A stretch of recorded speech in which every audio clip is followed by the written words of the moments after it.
श्री कुंज बिहारी, श्री हरिदास, हरे कृष्णा, सभी भक्तों को प्रेम भरा राधे राधे। आइए आगे बढ़ते हैं और कार्तिक मास के पवित्र और पावन महीने में कार्तिक मास के 21वें अध्याय का श्रवण करते हैं। हरे कृष्णा।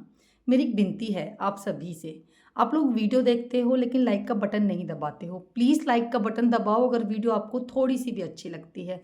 भगवान का नाम है ये, भगवान की चर्चा है ये।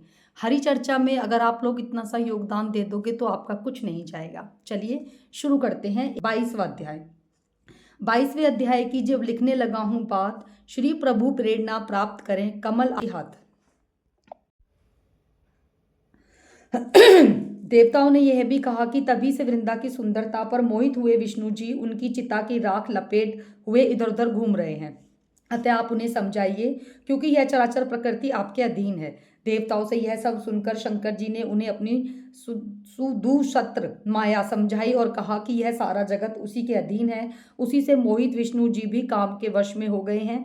परंतु महादेवी उमा त्रिवेदी की जननी सबसे परे वह मूल प्रकृति परम मनोहर और वही गिरिजा भी कहलाती है। विष्णु जी का मोह दूर करने के लिए आप सब उनकी शरण में जाइए। यदि वह प्रसन्न हो जाएगी तो आपका सब काम हो जाएगा। शंकर जी की आज्ञा से सब देवता मूल प्रकृति को प्रसन्न करने चले। उनके पास पहुंचकर उनकी बड़ी स्तुति करने लगे। तब आकाशवाणी हुई, हे देवताओं, मैं 3 प्रकार से तीनों गुणों से पृथक होकर स्थित होती हूँ।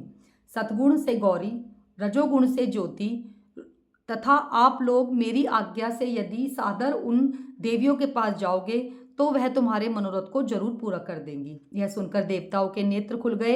वह भगवती का आदर करते हुए गौरी, लक्ष्मी और सरस्वती को प्रणाम करने लगे।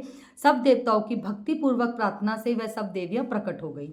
सभी देवताओं ने खुश होकर निवेदन किया। तब देवियों ने कुछ बीज देकर कहा, इन्हें ले जाकर विष्णु जी को दे दो, तुम्हारे सब काम सिद्ध होंगे। ब्रह्मा आदि देवता उन बीजों को लेकर विष्णु जी के पास गए। उन्होंने बीजों को वृंदा की चिता भूमि में डाल दिया, जिससे धात्री, मालती एवं तुलसी प्रकट हुई। जय मां तुलसी।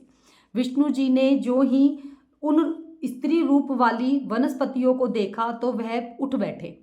कामासक्त चित्त से मोहित हुए उनसे याचना करने लगे। धात्री व तुलसी ने उनसे प्रीति की तो विष्णु भगवान सारा दुख भूलकर देवताओं से नमस्कृत हो अपने लोक को चले गए। वह पूर्ववत सुखी हो शंकर जी का स्मरण करने लगे। यह आख्यान शिव जी की भक्ति देने वाला है।